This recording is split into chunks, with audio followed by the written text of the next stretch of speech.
dengan Kang Aris. Beliau ini dari Briges Kota Tasikmalaya, dan kemudian kita nanti akan sharing mengenai Briges dan kemudian seputar Briges dan kemudian geng motor ya di Kota Tasikmalaya. Gimana? Sehat kabarnya Kang Aris? Alhamdulillah. Amin. Kalau asli di Tasik gitu? Asli Tasik. Alhamdulillah, sebelumnya terima kasih untuk Kang Min telah mengundang kami pada kesempatan ini atas nama organisasi mungkin ya Kang Min. Saya awal-awal asli Kota Tasikmalaya. Asli Kota Tasikmalaya. Betul, basic di Tasik lah. Asli di Kota Tasikmalaya dan kemudian mulai masuk ke geng itu kira-kira Masuk Briges. Jadi sebelum masuk Briges itu dulu memang sempat di geng sekolah, zamanan SMP dulu. Jadi nggak langsung ke Briges. Zamanan SMP, Ya. masa-masa puber gitu ya. Ya masa-masa labil gitu kan. Banyak pengaruh dari lingkungan sekolah. Soalnya kan sekolah saya dulu SMP ya salah satu SMP favorit lah di Kota Tasik yang lokasinya di tengah pusat kota lah gitu ya. Jadi lingkup itu memang mempengaruhi sebetulnya secara tidak langsung. Kebetulan saya juga senang motor. Hobi motor itu dari kecil, dari SD sudah dikenalkan motor oleh almarhum bapak saya gitu kan. Jadi melekat lah. Nah, melihat lingkup di sekolah terkontaminasi gitu dengan hal-hal yang kurang baik gitu. Jadi masa-masa SMP itu full dari kelas 1 sampai kelas 3 akhir. Kelas 3 akhir sebelum masuk saya bergabung di Briges gitu ya. Jadi berarti 3 tahun ya, 2 tahun lebih lah. Mau sebelum ujian itu udah sempat berhenti dikarenakan ada salah satu kasus lah dulu, maksudnya geng sekolah tersebut sampai dikumpulkan oleh sekolah, oleh pihak kepolisian di sekolah, dan ada beberapa siswa angkatan saya yang di DO juga gara-gara kasus di jalanan tersebut. Dan pada waktu itu belum masuk belum masuk Briges ya, belum masuk Briges. Jadi salah satu geng lah ya, bisa disebut, tapi yang kenal saya pasti tahu lah dulu saya sambut di mana, sekolah di mana. Nah, akhir-akhir kelas 3 di sebelum ujian itu saya vakum dulu di jalan dan bergabung di komunitas-komunitas yang arah positif lah, memang betul pure otomotif, ke arah komunitas yang benar-benar dinaungi. Dulu ada POT kalau di Kota Tasik itu, Paguyuban Otomotif Tasik. Nah, saya pernah bergabung juga di komunitas motor lah, memang salah satu pendiri juga. Ya, pecahan-pecahan dari geng tersebut itu mendirikan kembali, cuman beda arah lah gitu, beda arah, jadi nggak ke arah-arah ugal-ugalan ataupun hal-hal negatif lainnya di jalan. Nah, selebih dari itu perjalanan, saya masuk SMA, sama SMA juga salah satu SMA favorit lah di Kota Tasik, pasti tahu lah. Nyambung lagi. Terus lingkup memang kebanyakan dari SMP saya yang memang dulunya ada di geng yang dulu di SMP itu ada di SMA 3 beberapa, termasuk pada saudara juga. Saya tahu nama Briges itu zaman SD mungkinnya. Zaman SD viral. SMP itu udah mengetahui Udah memang sering bergabung juga dengan Briges, dengan geng yang lain lah yang ada di lingkup pusat kota tersebut ya, di Kota Tasik ini gitu maksud saya. Jadi di wilayah Citapeng kalau dulu lah nongkrong itu ada beberapa geng, nggak satu geng, termasuk Briges pun dulu zamanan senior saya ada, jadi udah pada kenal lah istilahnya gitu. Cuman sempat gara-gara yang kelas 3 akhir sebelum UN itu ada kejadian, langsung ada kasus, barulah di ini ikut gabung lah. Jadi setelah dari komunitas motor, ikut di Briges gitu. Jadi alhamdulillah sampai sekarang gitu. Ya. Jadi gini, saya banyak bercerita dengan teman-teman saya yang kemudian masuk di beberapa ini ya, dan sedikit mengulas mengenai sejarah kemudian kenapa geng itu bisa berdiri. Dia sama sebetulnya seperti apa yang tadi Aris ceritakan, bahwa itu bentuk kecintaan mereka terhadap otomotif dan kemudian dikumpulkan ataupun bertemu dalam titik yang sama mungkin ya. Nah, selain daripada itu kira-kira kan masyarakat ini mengenal yang dinamakan geng itu dengan perspektif negatif ya. Sedangkan yang saya ketahui organisasi motor itu banyak. Ya salah satunya Briges, kemudian banyaklah organisasi-organisasi yang lain. Kira-kira apa sih Briges, dan kemudian sekarang kan sudah sekitar 23 tahun ya di Tasik itu. Dan kemarin saya gak bisa hadir, jadi selamat ulang tahun buat Briges Kota Tasikmalaya yang ke-23. Mudah-mudahan bisa semakin jaya dan juga bisa membawa teman-teman ke arah yang lebih positif. Nah, dalam konteks 23 tahun ini, terkhusus kita berbicara di Kota Tasikmalaya kan, 23 tahun, apa Briges yang kemudian dari sejak 23 tahun ke belakang ini, apa yang sudah terjadi di Briges, dan kemudian apa sih yang bisa kemudian teman-teman serap mengenai Briges ini gitu. Ya, jadi awal dulu Briges itu di Kota Tasik tahun 99, tahun 1999 adanya di Kota Tasik yang diinisiasi oleh para pendiri Kota Tasik. Ya, terlepas mungkin tujuannya yang tadi memang ada ketertarikan ke arah otomotif, terus memang satu lingkup juga. Jadi perjalanan 99 sampai 2004 itu bisa dikatakan para pendiri, masa-masanya para pendiri.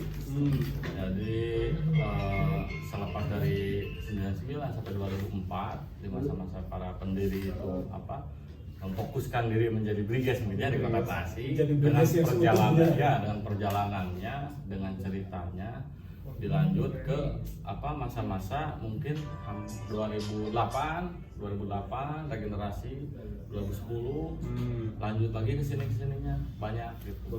Ya, jadi sejauh ini yang bisa terutama saya secara pribadi mungkin yang bisa diambil dari Briges gitu.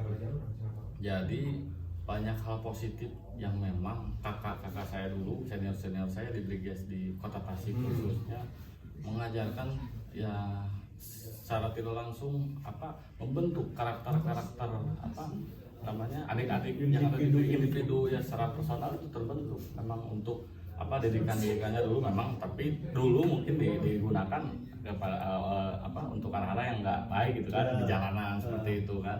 Tapi kemudian untuk hari ini saya berbicara memang sangat baik lah, itu banyak hikmahnya sih sebetulnya. Cuman alangkah baiknya juga kita memang, kalau terlepas dulu saya memang lingkupnya selalu main keluar dari lingkungan rumah. Jadi jarang sekali dari pas masuk SMP itu main di lingkup rumah dengan teman-teman kecil, itu jarang. Memang sudah lepas dari pas masuk SMP itu. Berinteraksi dengan orang tua. Ya, sering kalau itu sangat intens, dan alhamdulillah secara pribadi pun saya dulu istilahnya geng-gengan lah bahasa Sunda mah punya batasan tetap. Soalnya dengan orang tua dipantau secara langsung, malah sempatlah orang tua dulu ada urusan ke Polres Kota Tasik gitu, sampai minta kesenam dirian gitunya, Pak ibu daging tewak itu malah diserahkan itu dengan banyolnya itu dulu orang tua. Tapi ya sampai hari ini pun saya secara personal tetap punya batasan-batasan, nggak pernah sampai loss, alhamdulillah gitu. Jadi terhindarlah dari sel-sel yang kurang. Kopi dulu guys, biar nyantai kita. Jadi siap aja kita sambil ngobrol-ngobrol santai, karena sekali lagi saya ini buat konten dan kemudian bukan hanya sebatas untuk mencoba menggali kreativitas saya gitu, karena ini saya juga masih dalam konteks belajar gitu. Tapi ada hal yang menarik. Kenapa saya hari ini mencoba untuk terjun di di dunia media ataupun di dunia digital gitu. Karena yang pertama, teman-teman yang terkhusus di SMA, SMP, tidak mungkin mereka tidak mempunyai gadget. Yang pertama itu. Kemudian yang kedua, kenapa mereka mengetahui geng itu tidak terlepas? Pasti mengetahuinya dari sosial media kan itu. Nah ini makanya saya mencoba membuat konten ini untuk menyampaikan informasi yang valid kepada anak-anak, terkhusus mungkin kalau tadi saya berbicara sama Kang Aris tadi bahwa banyak juga ini teman-teman yang kemudian masuk geng, akan tetapi sebetulnya hanya sebatas kumpulan, mungkin setengah, karena setengah ngecek Kang Aris, Ya. makanya tadi Kang Aris umurun udah seberapa tingkatan. Nah teman-teman ini udah baru melangkah, tapi mereka sudah merasa paling geng gitu ya, minimal seperti itu. Nah akan tapi dalam konten ini saya mencoba menyampaikan informasi-informasi yang kemudian ini real dan kemudian valid dan juga kemudian harus juga dikonsumsi oleh teman-teman gitu. Nah dalam konteks kayak gini, karena ini geng atau memang OKP atau ormas? Ya, Briges. Jadi Briges perjalanan dulu memang tidak dipungkiri ya untuk paradigma di masyarakat. Mungkin alhamdulillah untuk di 2020 sampai hari ini mungkin udah agak berkurang stigma-stigma negatif di Briges, khususnya masyarakat secara umum ya gitu, terutama di aparat kepolisian juga alhamdulillah. Jadi terlepas kita berbicara di lapangan Kang Mumin gitu. Nah untuk identitas Briges ataupun istilahnya bukan status sih, komunal legalitas legalitas Briges itu sudah sampai di ormas. Sekarang terlepas dulu pun ya perjalanan yang memang kelam kan seperti itu di jalanan, geng motor, gerombolan lah misalnya gerombolan bermotor. OKP itu 2010 kalau untuk di pusat ya di kota Bandung, khususnya kan pusatnya di Bandung itu Briges. Itu 2010 menginstruksikan ke seluruh jajaran seluruh Indonesia itu untuk memproses izin atau legalitas secara OKP dulu 2010 itu instruksi. Dan berarti udah jauh-jauh hari ya sudah jauh-jauh hari untuk Briges Indonesia itu 2010 menginstruksikan ketua umum untuk semua ketua-ketua wilayah yang ada di Indonesia itu untuk memproses izin atau legalitas ya, mendaftarkan minimal di Kesbangpola atau di OPD terkait gitu. Nah selebihnya untuk Kota Tasik 2012 alhamdulillah approve lah di Kota Tasik, diakui secara legal dan formal ya di Kesbangpol, dan 2020 bertransformasilah ke ormas. Ya, untuk skala pusat itu soalnya 2010 itu ada Jambore Nasional dulu itu seluruh Indonesia Briges kumpul di. Berarti Briges itu pusatnya di Bandung, kemudian hari ini juga sudah menyebar di seluruh Indonesia. Ya, betul. Ada yang di luar negeri ya? Ada beberapa titik, cuman itu terkait legalitasnya saya kurang dalam lah, kurang mengetahui, jadi takutnya salah juga, tidak terlalu jauh. Ada konsen aja di Tasik ya. Pada intinya dulu 2010 itu ada musyawarah nasional ya, itu di Pangandaran, kalau kita tahu semua lah ya orang Tasik ya. Pada Pangandaran 2010 diinstruksikan untuk bertransformasi secara langsung, dan alhamdulillah ya kalau saya perjalanan dari dulu zaman di jalan sampai hari ini pun komando dari senior, dari pengurus-pengurus pusat sampai ke daerah itu langsung dijalankan, langsung coba belajar, sama-sama belajar lah semua gitu. Ya alhamdulillah gitu untuk Kota Tasik bisa langsung mengikuti itu, termasuk transformasi dari geng motor ke OKP, dari OKP ke ormas. Jadi 2012 itu terdaftar, 2020 ada lagi rapat kerja nasional di Kota di Sumedang, ya di Jawa Barat ya, itu untuk seluruh Indonesia khususnya ya, istilahnya menyampaikan bahwa sekarang ormas Briges sudah legal menjadi organisasi masyarakat. Menarik. Jadi kalau misalnya saya lihat secara legalitas memang Briges ini cukup terstruktur, dan kemudian bahkan secara legalitas tadi udah disampaikan udah dari tahun 2011 ya. 2010 ini mulai sudah disampaikan dari pusat. Nah itu salah satu hal yang kemudian etikat mungkin dari teman-teman Briges yang kemudian bahwa Briges ini sebetulnya harus diakui oleh negara, karena pada dasarnya itu kumpulan anak muda. Karena tadi kalau misalnya dalam konteks hobi mungkin termasuk saya juga ya kan. Saya resep karena motor, tapi memang jarang berkomuna. Mungkin ketika pada waktu itu saya masih suka motor, kemudian berkomuna dengan teman-teman yang lain, mungkin juga saya masuk ke dalam ruang seperti itu. Ruang lingkup itu, karena di geng manapun itu ataupun di organisasi motor manapun itu ya paling kebanyakan yang secara hobinya di otomotif itu ya kebanyakan anak-anak puber kan, Iya. anak-anak SMP, Ya masa-masa puber lah itu ya. puber SMA, SMP, SMA itu memang nggak bisa dipungkiri kan untuk masa-masa itu dan PR besar untuk semua kalangan, nggak hanya pemerintah, nggak hanya aparat kepolisian, kita selaku masyarakat terutama orang tua di rumah. Orang tua di rumah itu sangat penting peran mengawasi anak-anaknya yang di masa-masa tersebut karena riskan lah. Pastilah ada kontaminasi sedikit itu masuk udah ikut akan lihat kiri kanan, malah bisa jadi muka belakang itu orang tua. Tapi alhamdulillah deh, kalau untuk saya secara pribadi dulu memang saya segan orang tua. Ada fondasi, ada fondasi. Termasuk saya juga lakukan hal-hal negatif dulu selalu punya batasan dan alhamdulillah tidak pernah merasakan yang namanya sel yang kurang baik. Nah, seperti itulah gitu yang bisa dikonsumsi oleh teman-teman Bisa yang lah. hari ini ataupun adik-adik ya. Ya kita ngobrol bebas aja kan, nanti kita potong kalau misalnya ada apa yang beberapa hal yang kemudian tidak sesuai dengan keinginan kita. Nah, tadi kan ngobrol ada apa namanya hal-hal negatif nih kan, juga apa namanya seperti tadi yang saya sampaikan. Jadi kan dulu mah itu saling apa namanya saling janjian, COD-an namanya, COD-an lalu di sana mau bertempur ataupun mau apa menyelesaikan masalah misalnya teh.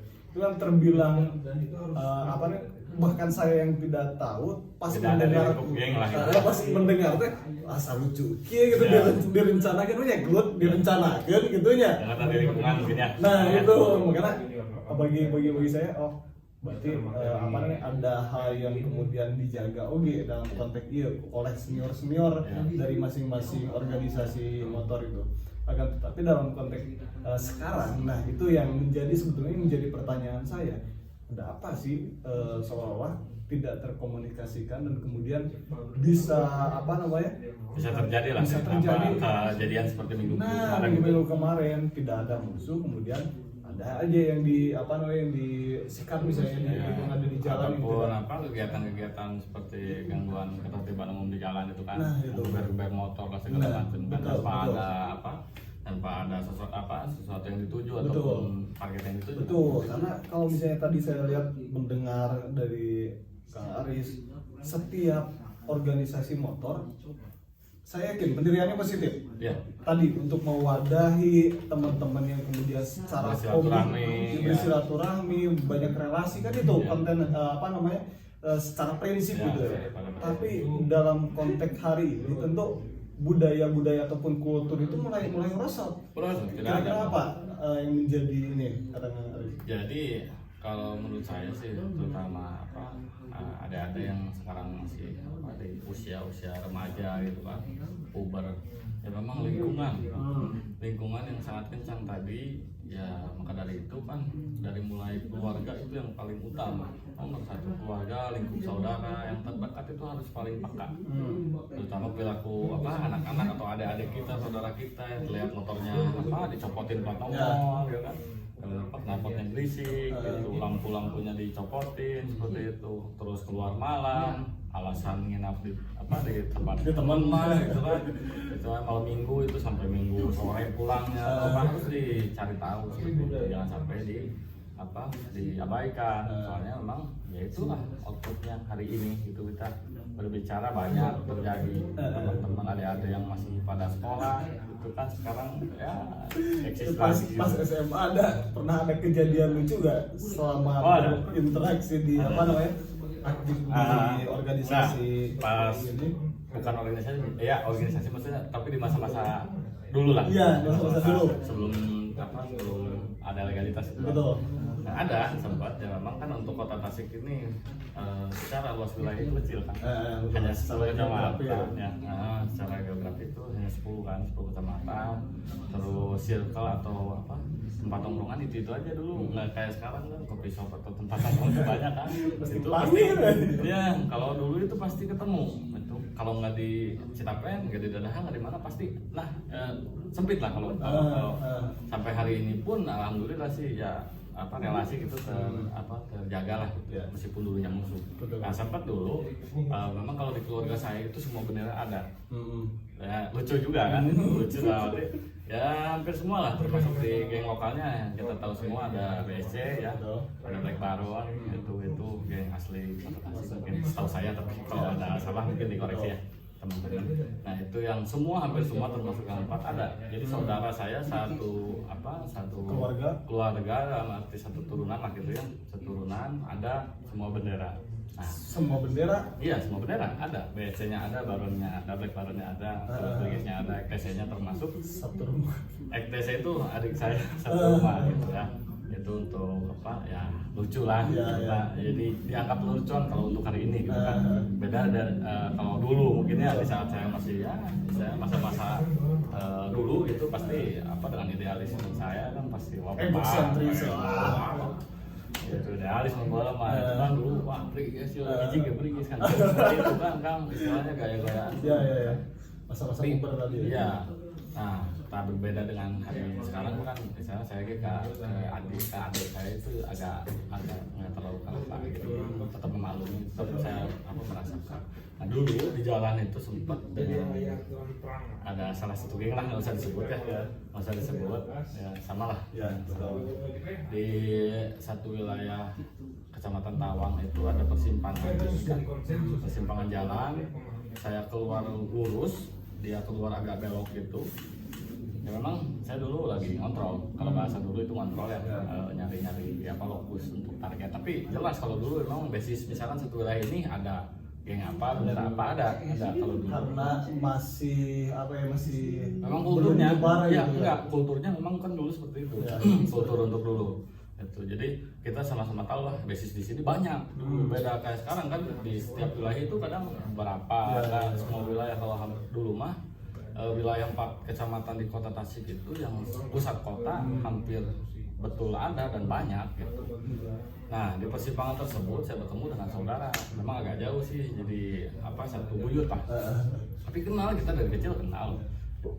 Jadi satu waktu itu saya keluar dari arah lurus, dia agak belok, saya tanya kan, kita keluar satu motor, saya memang satu motor, dan yang saya lihat saudara saya itu satu motor juga, berboncengan kami gitu kan.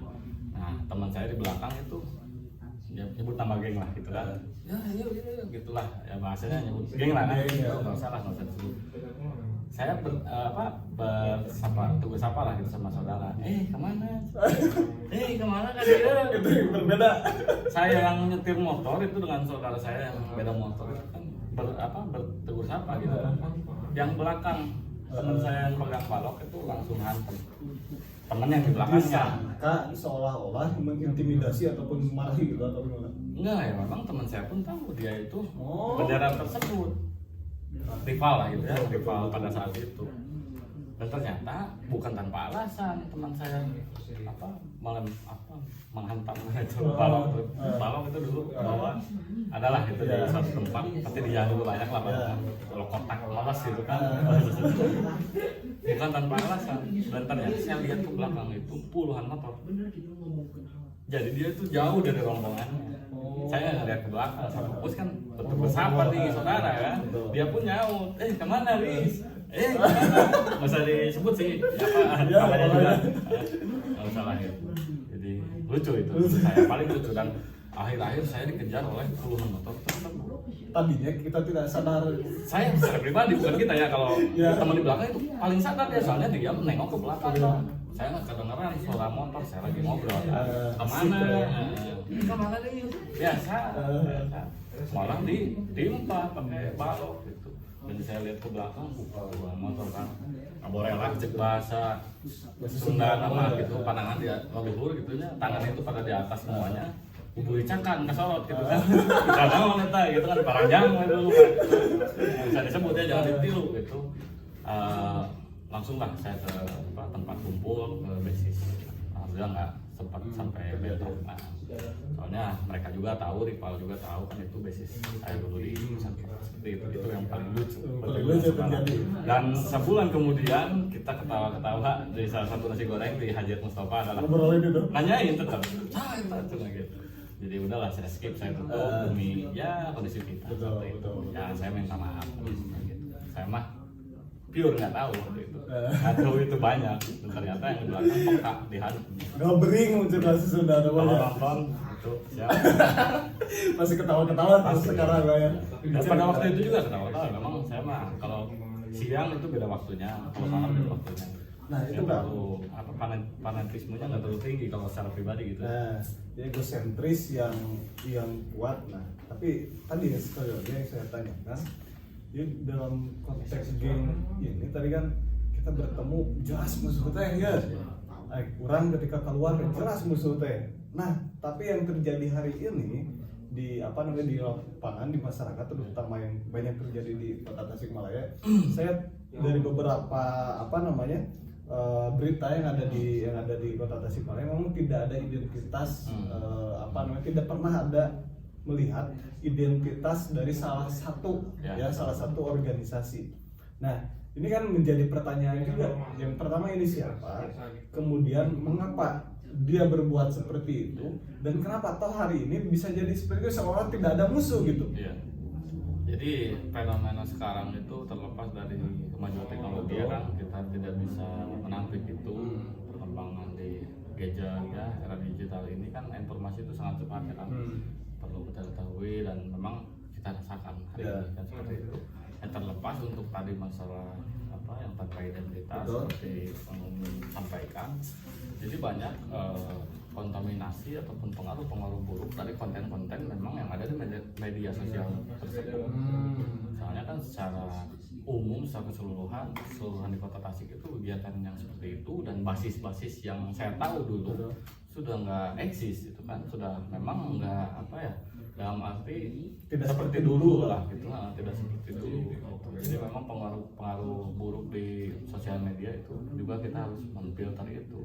Makanya untuk teman-teman juga saya pesannya ada terutama yang masih sekolah, yang masih di jalan seperti itu, hindarilah itu. Dan memang kan kerugian itu untuk kita nantinya gitu kan, terlepas pengaruh ke depan. Adapun mungkin kita lost tanpa ada batasan itu kan sanksi sosial di masyarakat. Ke depan kita bakal ya seperti itulah, jadi hal-hal negatif ke diri kan bakal kembali lagi ke diri. Makanya saya juga motivasi bikin konten ini yaitu salah satunya. Jadi yang pertama dengan kejadian-kejadian yang ada di Tasik ini jangan sampai juga menodai organisasi-organisasi yang secara tujuan didirikan secara positif.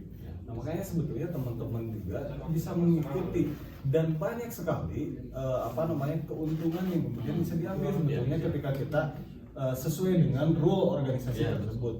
Yang pertama tadi silaturahmi, relasi kita banyak teman yang tadinya dari satu sekolah mungkin dengan sekolah yang lain bisa kenal kan gitu. Yang tadinya mungkin ketika satu daerah dengan daerah yang lain kita main bisa kenal kan itu dengan satu identitas.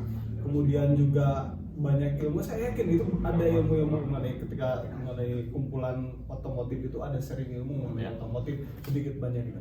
Makanya ya kok kenapa di media sosial juga yang banyak digembor-gemborkan hal negatifnya. Nah, ini bentuk edukasi saya rasa untuk teman-teman supaya masuk ke ruang manapun itu, organisasi manapun itu banyak hal positif yang kemudian bisa diambil. Terlepas tadi mungkin targetannya bisa eksistensi. Nah, tadi kebanggaan lah itu salah satu hal yang kemudian dikejar oleh teman-teman. Tapi bukan berarti untuk konten sekarang ya. Intinya kita mengulas kemarin mungkin ada teman-teman kita dari FTC juga kan gitu di konten Akang itu, dan hari ini ada saya mungkin mewakili Briges. Jadi bukan berarti kita membatasi ataupun jangan sampai bergabung ke organisasi yang ada sekarang. Justru kan kita juga butuh regenerasi ke depan, kader-kader yang memang berkualitas untuk memajukan nama-nama bendera yang kita banggakan itu di hal-hal di ranah positif. Nah, itu Bang. Jadi kan setiap organisasi, termasuk saya di BPS kan ada KPM ya, Konfederasi Pelajaran Mahasiswa, termasuk di ETC dan organisasi lain mungkin mempunyai sayap-sayap organisasi itu dari untuk kaderisasi ke depan seperti itu. Regenerasi. Jadi jangan sampai sekarang juga tanpa nama, tanpa ada wadah, terus melakukan hal-hal yang menurut kita kan merugikan lah, merugikan masyarakat, dirinya sendiri. Kan, gitu. Jadi mendingan bergabung dengan tadi rule-nya, dengan aturannya. Setiap organisasi itu mempunyai PO kan. Aturan sendiri. Betul, itu peraturan organisasi yang memang sudah diatur sedemikian rupa. Itu dari mulai jenjang pusat, mungkin kalau di BGS kan ada DPP ya, dalam pimpinan pusat, itu Skup 1 Indonesia, DPD tingkat provinsi, dan DPW.